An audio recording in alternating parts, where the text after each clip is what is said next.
마태복음 19장 27절에서 30절까지 말씀을 봉독해 올리겠습니다. 이에 베드로가 대답하여 이르되 보소서, 우리가 모든 것을 버리고 주를 따라 싸운데 그런즉 우리가 무엇을 얻으리이까? 예수께서 이르시되 내가 진실로 너희에게 이르노니 세상이 새롭게 되어 인자가 자기 영광의 보좌에 앉을 때에 나를 따르는 너희도 12 보좌에 앉아 이스라엘 12 지파를 심판하리라. 또 내 이름을 위하여 집이나 형제나 자매나 부모나 자식이나 전토를 벌인 자마다 여러 배를 받고 또 영생을 상속하리라. 그러나 먼저 된 자로서 나중되고 나중된 자로서 먼저 될 자가 많으니라. 아멘.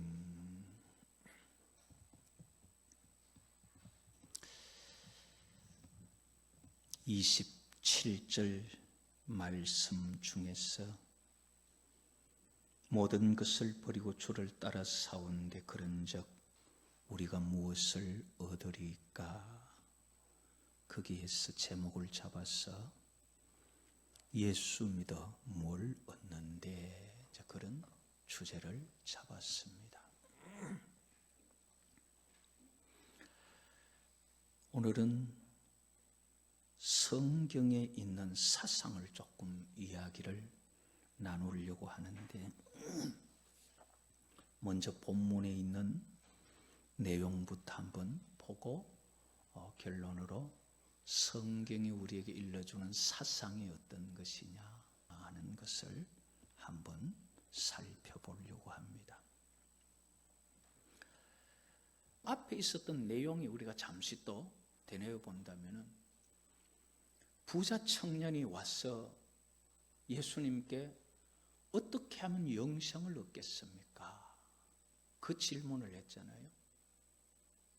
그랬는데 예수님 하신 말씀, 계명을 지켜라, 그거 어릴 때부터 다 지켰습니다. 온전하려고 하면은 부족한 게 하나 있는데, 있는 것을 다 팔아서 가난하는 자를 주고 나를 따라라. 그랬더니 이 부자 청년이 근심하며 돌아갔다 그랬죠. 근심하며 돌아간 그것을 보고 예수님께서 부자가 천국 가는 게 참 어렵다,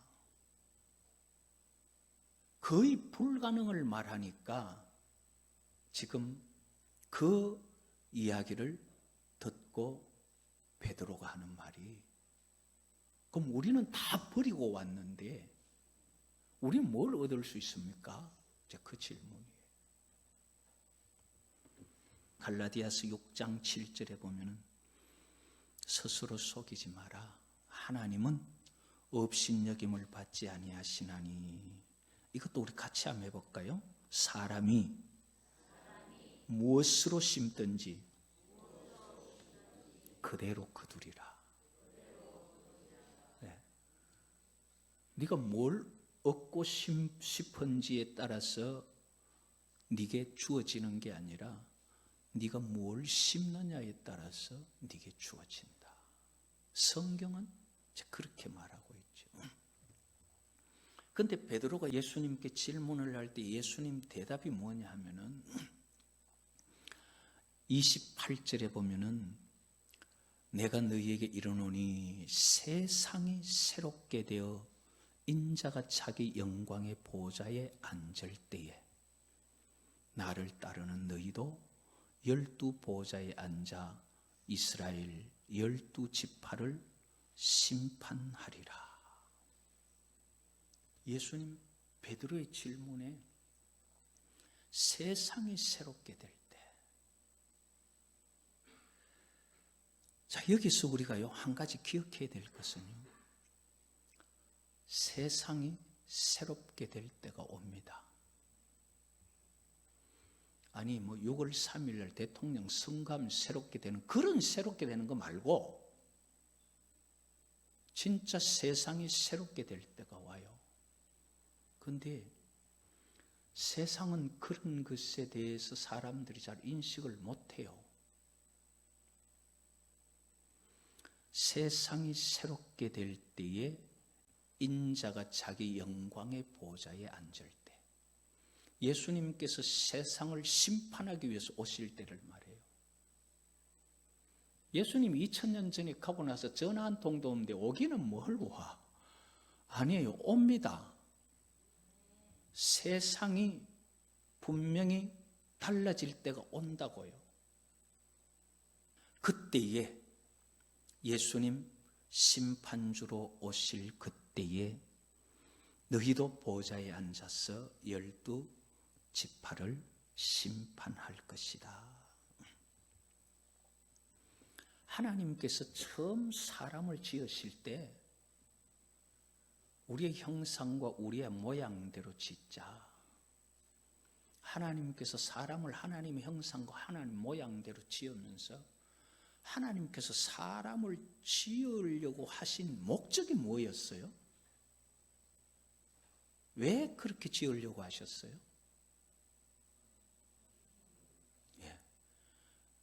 모든 것을 다스리게 하고 지키게 하자. 에덴 동산에서 타락한 아담과 하와로 하나님의 일이 실패로 끝난 게 아닙니다. 그게 끝이 아니에요.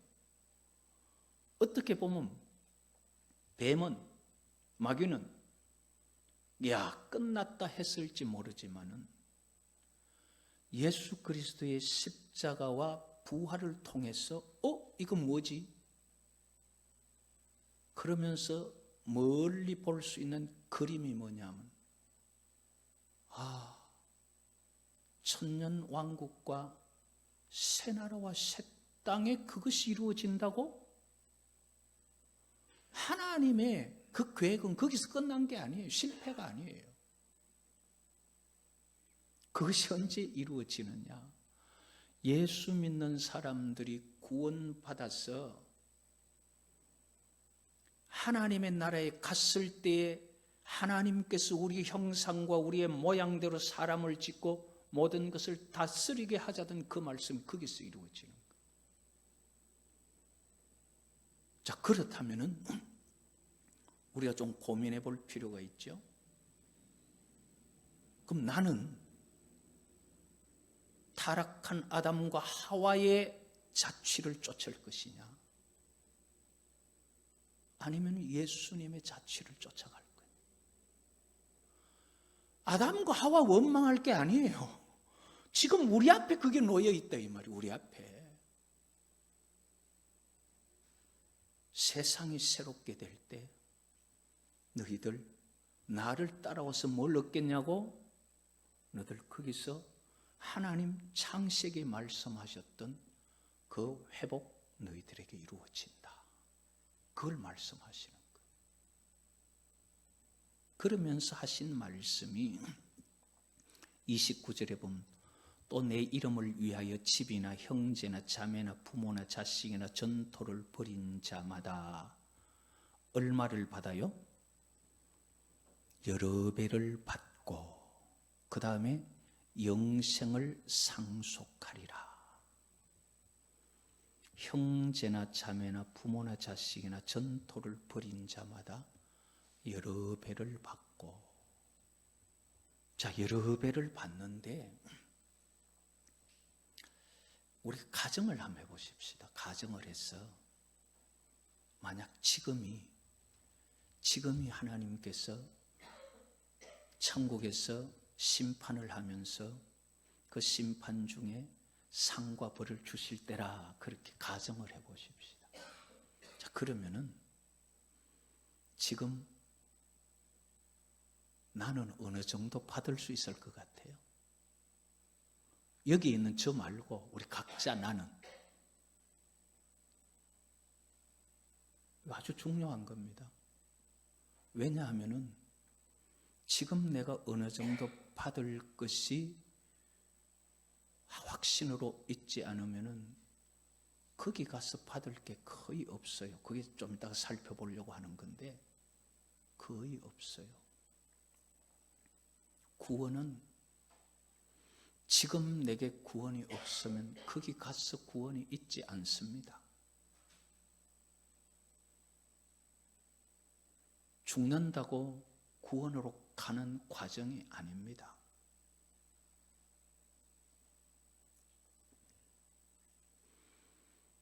성경대로 보면은 무엇으로 심든지 그대로 거둔다 그랬죠. 그럼 내가 뭘 심었느냐를 생각하면 뭐 받겠다. 없어요? 받을 게? 돈만 자꾸 심었어요? 심은 게 하나님 앞에 우리가 심은 게 있어야 돼요.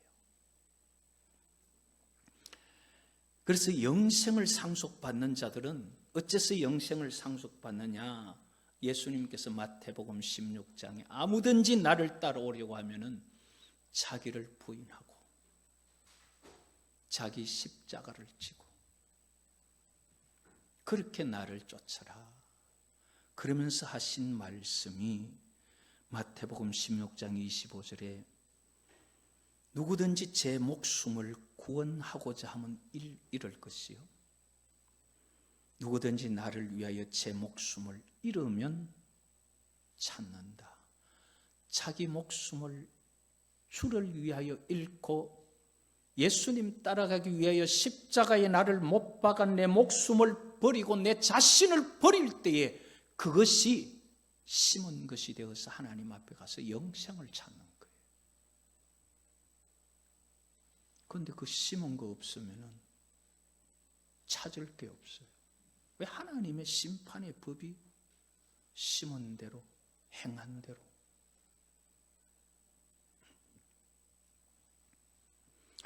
그러면서 예수님 하신 말씀이 뭐냐면은 먼저 된 자로 나중되는 자가 있고 나중되는 자로서 먼저 된 자가 있을 것이다. 있을 것이다가 아니라 많을 것이다죠. 오늘 본문 30절에 그러나 먼저 된 자로서 나중되고 나중된 자로서 먼저 될 자가 많으니라. 우리 신앙생활 천국 가는 믿음은요, 내 신앙을 언제 시작했다, 내 믿음의 경륜이 몇 년이다, 그것 가지고 하나님 앞에 가는 것이 정해지는 게 아니에요. 어느 만큼 진심이며 어느 만큼 간절하며 어느 만큼 말씀을 따라갔느냐예요. 따라가지 않으면은 야고보가 말하듯이 죽은 믿음이라는 거예요.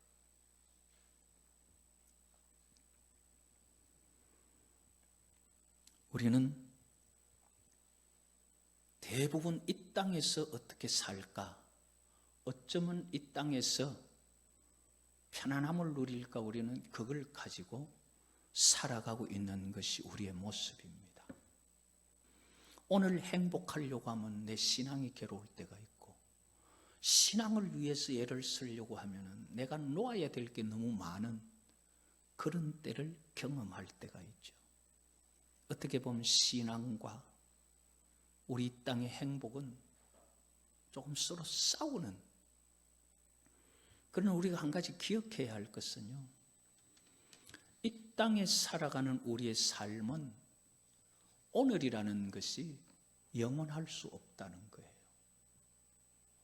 풍성하고 걱정 없고 오늘만 같으면 살 것 같은데, 그런데 그 오늘이 항상 유지되는 것이 아닙니다. 이 땅에 사는 우리는 시간과 공간이라는 제약을 받아요. 그래서 오늘이라는 시간이 지나가면 내일이 돼버리고, 먼 미래 같은 것들도 시간이 흘러 오늘이 됐다가 또 내일이 되고 과거로 바뀌어져 갑니다. 세월이라는 그 시간이라는 것은 내가 가기 싫다고 안 갈 수 있는 게 아니에요. 우리는 시간을 타고 태어났기 때문에 이 땅은 시간과 공간을 타고 있기 때문에 내가 아무리 가기 싫어도 그냥 끌려갈 수밖에 없어요. 누가 늙고 싶어서 오늘 늙은 사람이 있습니까? 겉모습은 늙어도 마음은 아직 늙기 싫어서 청춘이잖아요. 뭐든지 하면 다 할 것 같은데 안 되잖아요. 그게 머물고 싶어도 머물 수 없는 것이 인생이라는 시간을 타고 있는 겁니다. 이것은 부인할 수 없어요. 부인할 수 없는 이유가 우리에게 할아버지들, 우리에게 할머니들, 정조 할머니, 고조 할머니, 할아버지들 지금 우리와 같이 없다는 것이 우리는 시간을 타고 가고 있다는 증거예요. 그리고 인정하기 싫어도 인정할 수밖에 없는 것이 우리도 언젠가는 죽음을 향하여 가고 그 문을 들어서야 한다는 거예요. 그런데 참 이상하죠. 세상에 많은 지식도 많은 연구도 있고 많은 준비도 있는데 왜 내가 들어가야 될 그 죽음의 문을 준비하는 게 그렇게 없을까요? 그게 흔치 않아요. 예수 믿는다는 사람들이 내세를 준비한다 하면서도 그게 잘 안 돼요. 그냥 이 땅에서 편안함, 믿음이라는 것은 하나의 허울이고 그냥 내 마음의 위로고 내가 이 땅에서 편안하고 싶은 거예요. 그러나 아무리 편안하고 싶어도 그날을, 오늘을 영원히 붙들 수가 없어요. 우리는 흘러가야 돼요. 그러면 우리가 알지 못하는 젖성이라는 그 세계에 들어가려고 하면은 거기가 어딘지를 준비를 해야 되잖아요. 죽음을 위해서 얼마나 준비하고 있는가 하는 겁니다. 성경을 연구하다 보면 참 신기한 게 하나 있어요.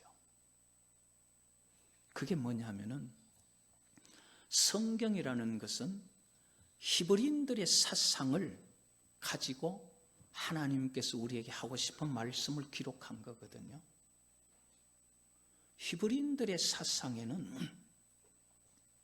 하나님 전하고 싶은 것을 전하기 아주 좋은 그런 사상을 선택해서 우리에게 말씀을 주셨는데 히브리인의 사상 중에 그 동사, 명사, 형용사 이런 문법에서 말하는 뭔가 하는 동사에서 히브리 사상에서는 시간이 없어요. 그런데 성경에 시제가 없느냐 하면 성경에는 시제가 있어요.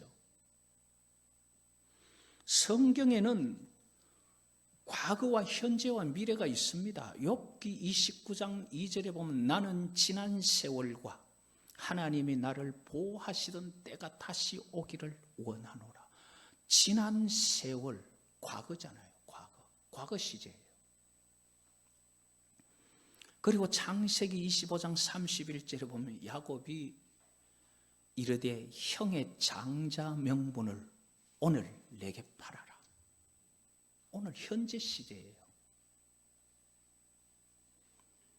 그리고 출애굽기 18장에 보면은 모세가 바로에게 여호와의 말씀을 전하면서 내일 이맘때에 우박이 내릴 것이다. 내일은 미래 시제잖아요. 성경에는 과거와 현재와 미래가 있어요. 하나님은 이런 이 성경을 기록하면서 유대 사상 속에서는 시제가 있는데 어디에 시제가 시간이 없냐면 히브리 동사에서는 시간이 없어요. 하나님께로부터 난 자는 범죄하지 아니하나니 요한일서에 나오죠. 이거를 시제를 가지고 보면 시험 들기 딱 좋아요. 자, 하나님께로부터 난 자는 범죄하지 아니한다. 자, 시제를 가지고 제가 설명을 해볼게요. 죄 안 짓는 사람 있어요? 살아가면 죄 한 번도 안 지은 사람이 있어요? 그럼 다 하나님께로부터 안 난 거예요. 그럴 말이 안 되는 거예요. 그런 거는. 그게 시제로 생각하니까 그러는 거예요. 그럼 시제가 아니고 히브리 동사, 이것은 시제로 기록한 게 아니라 상태를 기록한 거예요. 어떤 상태냐? 히브리 동사는 시제라는 것이 없고 상태만 있어요. 그래서 그거를 이제 요한일서 5장에 나온 대로 하나님께로부터 난 자는 범죄하지 아니하나니, 이게 뭐냐 하면은 죄 짓지 않는 상태를 말하는 거예요. 내가 어제 죄 짓다 오늘 죄 짓고 이런 게 아니에요. 이 사람은 죄 짓고 있는 상태 또는 죄 짓지 않는 상태다. 그게 성경이 우리에게 말할 때 주는 동사적인 개념이에요. 하나님께서 에스겔서를 통해서 맹세하신 말씀이 뭐냐 하면은, 내가 가령 너는 천국 가겠다 그렇게 했다 할지라도 그가 돌이켜 죄를 지으면은 어제 아래 아무리 잘 믿었던 것도 죄진 사람에게는 아무 소용없다. 또 바꾸어서 가령 너는 죽으리라 했다 하자. 이게 에스겔 33장에 나오는 말씀입니다. 그러나 그가 회개하고 돌이켰으면은 지난 날의 죄가 너를 멸망시키지 못한다. 이게 뭐예요? 이게 상태예요. 그게 상태고 그게 행한 대로 심은 대로 내가 가진 대로예요. 지금 내가 하나님 앞에 구원의 상태에 있지 않으면은 죽는다고 해서 이 땅에서는 심판이고 죽음을 거쳐 젖성에 가면 구원이 있겠지? 아니에요. 젖성에 가는 과정이 구원이 아니라니까요. 그럼 뭐가 구원이냐? 지금 내가 하나님의 말씀을 믿고 하나님의 말씀이 사실로 내게 다가오고 그 말씀대로 하나님과 내가 아버지와 자녀되는 언약을 맺은 것이 내 마음에 믿어지고 내가 하나님의 자녀고 여호와께서 내 아버지라는 것이 내 속의 현 상태면은 우리는 구원받은 거예요. 그러나 그게 내게 없으면은 죽어서 간다고 해서 그게 되어지는 게 아니라니까요. 그래서 믿음은 어디서 나느냐 하면 하나님 말씀에서는, 말씀을 우리가 사실로 받아들이고 믿는 데서 믿음이 생기는 거예요. 그 믿음이 우리에게 하나님의 말씀이 사실로 받아들여졌을 때 하나님께서 믿음을 보고 의롭다 하신다는 거예요. 시대적인 가치나 과학이 말하는 이론이나 철학이 말하는 그런 것을 가지고 우리가 믿는 것이 아니고 하나님의 말씀이 우리에게 말하는 것. 그래서 성경이 말할 때 성경 사상 속에는 시제가 있지만 동사를 말할 때는 시간 개념이 없어요. 에스겔서 33장에 번역하는 것이 가령 구원 너는 살리라 하였다 하자, 이게 번역을 하다가 보니까 시제 속에 있는 우리가 그거를 그냥 미래로 번역을 하는 거예요. 그러나 성경에는 그게 없어요. 동사 속에 시간이 없어요. 그러면서 하나님의 심판을 말씀하시면서 지난날의 죄가 오늘 네 회개한 의를 해치지 못하고 지난날의 의가 오늘 네 죄를 없애지 못한다. 그건 무슨 말이에요? 지금 네가 어떤 상태에 있느냐. 지금이라는 것도 시제지만은 우리가 자꾸 시간 속에 있다 보니까 그렇게 말될 수밖에 없는 거예요. 문제는 지금, 과거 그런 거 없이 네가 어느 상태에 지금 머물고 있느냐는 거예요. 지금 내 상태가 죽어도 그 상태예요. 그래서 우리는 하나님 앞에 갔을 때는 하나님, 내가 옛날에 뭐 어쨌는데 옛날에 주의 이름으로 선지자 너를 귀신, 그거 아무 소용없어요. 내가 모든 걸 버리고 주님 쫓았는데 나 뭘 얻겠습니까? 과거에 버린 것도 중요하고 지금 열심 내는 것도 중요하지만 너라는 인생 상태가 지금 어떠하냐? 나라는 내 상태가 지금 어디에 어떻게 되어 있느냐? 그게 하나님 앞에서 보여지는 거예요. 지금 네 상태가 어떠냐? 그게 하나님이 보시는 거예요. 그래서 히브리 성경이 기록된 히브리어 동사에는 시간이 없는 거예요. 그런 것들을 에스겔서를 통해서 지난 날의 잘못도 너를 구원하는 데 방해가 안 되고 아무리 지난 날 잘 믿었어도 너가 지금 죄지면 그것이 너를 구원할 수도 없다. 그걸 말씀하십니다.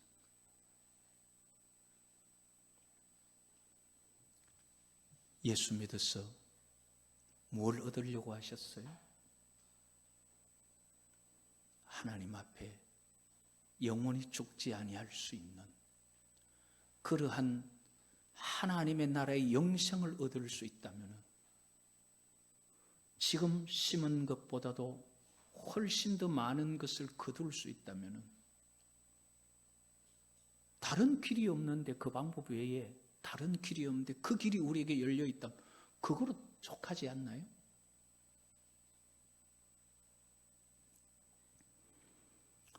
예수님을 통하여 뭘 얻을까?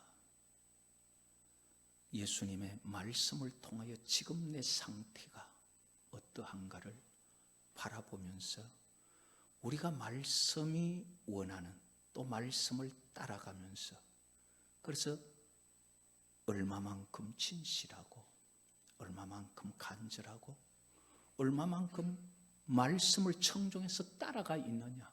따라가 있는 상태가 지금 내 상태예요. 안 따라갔으면 주님하고 관계가 없어요.